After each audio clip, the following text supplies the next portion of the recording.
Hey, what is going on YouTube? Welcome back to another video. Today I have a special guest here with me.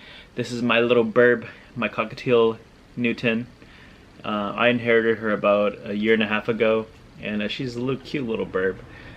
She's more like a dog actually, and she's a little bit of an attention whore. You know, she'll squawk at you if you don't give her attention. She'll scream in her cage. But these birds are really cool. I think they're a good compromise from buying a dog. So like if you really want a dog but you can't get one due to your circumstances, a cockatiel is really a good compromise. You know, they bow their head, they let you pet them and stuff like that. So yeah, easy to break a poo poo.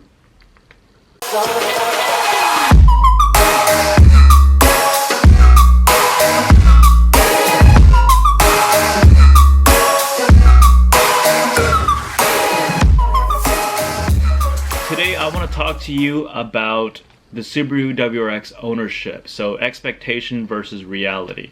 You're watching this video because you're probably on the fence about getting a WRX, or you're just following along on my content and getting to know more about the inside details of the ownership experience of a WRX. So with that, guys, when you're considering buying a Subaru WRX, once you get through the process of buying your WRX, whether it's new or used, you have all of this expectations, right? You're like, this is going to be my all-purpose sports car. This is my grocery getter. This is my daily driver. This is going to be my weekend warrior. This is going to be my rally monster or track monster, right? You have all these ideas and all the stuff that you want to do to the car, and you're excited because this car is a multi-purpose vehicle. It could do all of that depending on how you want to build it, right? So you're excited, you get your WRX, and then bam, reality hits you in the face and you're like, oh man, I didn't expect that. So that's what I'm going to be talking to you guys about today. So when you are in consideration of buying a Subaru WRX, like I said before, a lot of people have this mindset of, this is a full utility vehicle, I'm going to build this car a specific way, and you get into it and then you realize you're a little over your head. And what I mean by that is, when you're buying a WRX, most people that I've talked to and I've asked questions about, they all have this in mind. They're like, you know what, I'm buying this WRX because I read the pamphlet, everything by the books makes it such a great and wonderful car, and I'm going to keep it for the rest of my life. This is going to be my keeper, right? And in a way, I do feel like I say the same thing too. I do kind of preach the same thing, that this car is an all-purpose, multi-purpose vehicle. It has so much utility and I want to keep it for the rest of my life. But that's just your expectation of it. The reality is, maybe somewhere along the line you might sell it off, you might trade it in, you might end up losing it due to a collision or something like that. So always keep that in mind, and don't mod your vehicle heavily. And that leads me to the next part, is that modding your vehicle is something that you can't avoid when you come into a WRX, because this car is so easy to mod, especially performance. So you're very tempted, and you read up on all this horsepower gain that other people are doing to their vehicle, and you're tempted. You're like, wow, only for $600 I could get this access port that I could just install into my car, and it's going to give me an extra like 30 to 40 horsepower, or if I buy all these parts I'm gonna get like 50 horsepower bump. And it's very tempting, but it starts you off the spiral down an never-ending cycle of expenses. And the reality of it is, guys, is that you're never going to be happy. So with the WRX, you're gonna always look for the next biggest mod, the next coolest thing, the next thing you're gonna change in your car, whether it's interior, whether it's exterior, whether it's new wheels.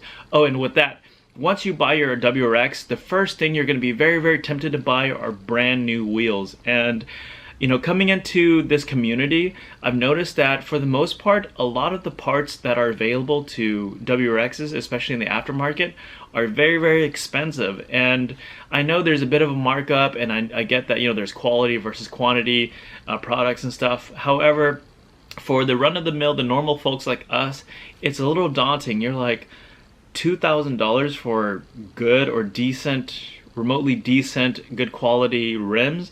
Like, that's crazy. That's absurd. And reading up on it, and that's pretty much it. That's the accepted like notion of good rims and good wheels in this community. So for me, I'm actually sticking to OEM.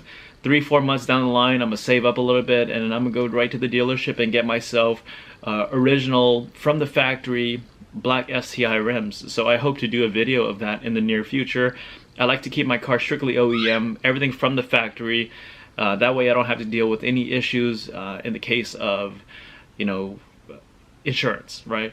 So yeah, that's like expenses. Expenses is going to be one of the biggest, most daunting thing about the ownership experience of this. So whether it's modding your car and constantly modding it, you know, month after month after month, or the maintenance costs, or things that just kind of come up, right? So with Subaru WRXs, it's a sports car. Your maintenance and your upkeep on this vehicle has to be ×2 or ×3 to the normal rate, just to make sure that your car is running properly, right? So like for me, I'm keeping my car stock, so I don't have to worry about anything that may happen. All I have to do is do my simple maintenance, just check everything, make sure oil, everything is all in the good, and you know, I'm good to go. However, if you mod your car, there's a possibility that you might muck up the formula. There might be something that is a result or a consequence of you adding this or that part into your car. So you have to be very mindful of that and have extra money put on the side to accommodate that if you ever encounter those issues. So remember that you run a risk when you're modding. And another thing, guys, the reality of owning a WRX is the constant fear and paranoia. So I talked about it briefly in a previous video.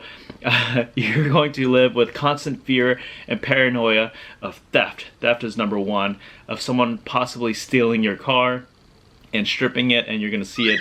You might see it down the line, maybe a month or so later, and it's all stripped out and all destroyed. So that's part of, you know, the constant fear. Number two is hate. There's going to be people who hate on you just because you have a nice WRX, and you know, unfortunately, we live in a world where it's not so nice out there. And you know, if people see you with nice things, they're going to be really upset by it. And they're like, you know, why can't I have it? And they're going to come and key your car and stuff like that. So it's really sad that this really does exist in life.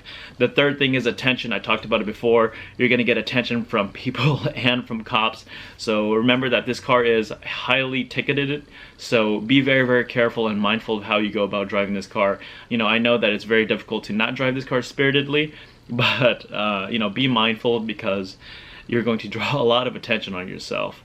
And racing, so you know, I swear every time I hit an intersection or a stop, the person on my right or my left is always trying to race me. And that's just part of the reality of owning a WRX, is that you're going to have people who will want to race you, and they're going to always want to run it. And so there are times where I do kind of feel like I want to drive spiritedly, but you know, remember, there's always a right time and place for it. And you shouldn't race at every intersection to stop, because that's going to bring down your MPG, and you're going to possibly crash, and also you're endangering the lives of other people, and you could possibly get yourself a speeding ticket or even get your car impounded. You're also going to experience a lot of the "can I drive your car" syndrome, right? You're going to have a lot of friends who are going to reach out to you and be like, "Bro, you got a WRX? Hey, let me drive it." And you're going to have that quite a lot. And so for me, I declined everyone who asked to drive my car. I've only allowed, I think in total, 3 people so far, 2 family and 1 really good friend, to drive my vehicle, because this is my dream car, this is my baby. And I do not want this to be on the news as the next like story, right? Like, new owner of a WRX, lets friend drive car, he crashes it. Do not want that. Do not want that at all. I would be extremely upset if that were to occur. And I just don't want to chance that at all. So I've had a lot of people who got upset by me and say, "Hey bro, I thought we were cool. I thought, you know, you're gonna let me drive your car." I'm like, you know, I'm cool with you. I like you. You're a good friend of mine. But this is my thing. I'm not gonna let you drive my car. This is something I'm very, very firm on. And I don't want to chance it. You know, even if you're a good driver, you know, get your own WRX. This is my car. I'm not gonna let you drive it. So very firm on that. And lastly, guys, over time, with the ownership of a WRX, you're going to develop what's called the STI Envy. Now this is a phenomenon. I actually want to make a video later on the line and talk to you guys more in detail about it.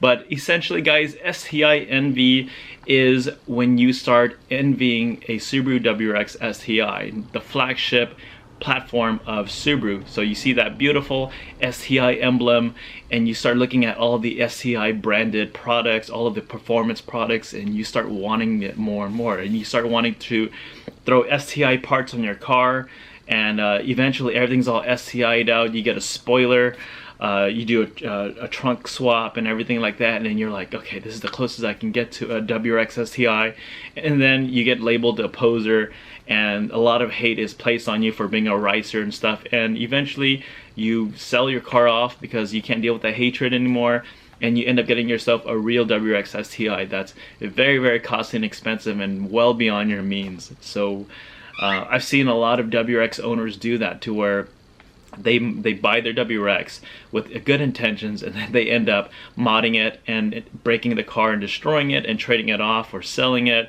parting it out because they're unhappy. They say it's a crappy car and it's not to their standards, and then they get themselves a WRX STI and they could barely afford it, or if they can, they're living paycheck to paycheck just to be able to make the monthly payments.